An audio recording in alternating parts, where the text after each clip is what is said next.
Hello, this is Patrick at OneCNC West, and what we're going to do in this training video is take a look at creating our very first CNC program for our first project. Now, over on the right hand side of the screen you'll see all of our different machining operations. We performed a facing, a profile, and also a drill cycle.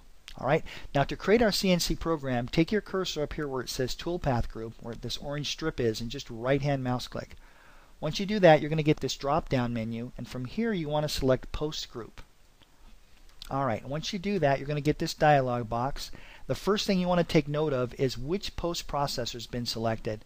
Now really quick, a post processor is responsible for creating the correct CNC code for your machine tool. So if you have a Haas machine tool, you want to make sure you have the Haas post processor selected. If you have a Fadal machine tool, you want to make sure that you've got the Fadal post processor selected. Very, very simple. Now when you click on this button, you'll notice that there's over 100 post processors that ship with OneCNC. I should also point out that it's very simple to create additional post processors and to make edits to these as well. I'm going to put this back to the Haas. So let's scroll down. I'm going to find the Haas and left hand mouse click on that. This information right here can be output within the CNC program and also within the setup sheet. We'll talk about this in just a little bit. But for right now, make sure you've got the right post processor selected and then simply click Post. And from this dialog box, what you do is you designate where you want to save your program and what you want to name it. In this example, I'm going to save my program to the desktop, and I'm calling it CNC Program 1. So I'll click Save. I'm going to overwrite the file that I already have, so I'll click Yes. OneCNC is going to post-process all those machining operations, and here's our very first program. This is a program that's created for the Haas machine tool. Very, very nice. Now, what we'll do now is let me demonstrate how we can create a job sheet. So I'm going to go back up here to the Toolpath group, and again I'm going to right hand mouse click. Again we're going to select Post Group just like we did before, but instead of selecting Post, we're going to grab Job Sheet. Now Job Sheet's going to look at this information as well.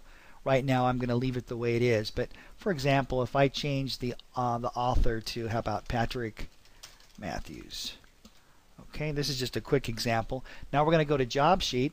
When you click on Job Sheet, OneCNC gives you a nice preview of the job sheet. And I don't have very much screen capture area, so I can't show you, but listed at the very bottom of this job sheet, you have the ability to print this or save it.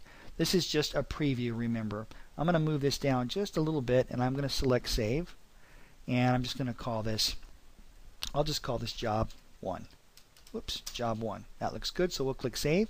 So what that does now is that creates a PDF file. Let's take a look at that PDF file. I'm going to load that up. So here is our job sheet created for this particular part. Notice how it shows the datum. That's what the X is. It shows different views, and it also shows the toolpath. If we come up to the top here, this shows some pertinent information. Notice, remember I changed the author to Patrick Matthews. It's listed here. Here's a list of all the tools. There's a cycle time and date and so on. And if we come down here, it's going to list every one of the operations along with their cycle time and pertinent information as well. It's a very professional looking job sheet. Thank you so much for watching, and I look forward to seeing you in the next video.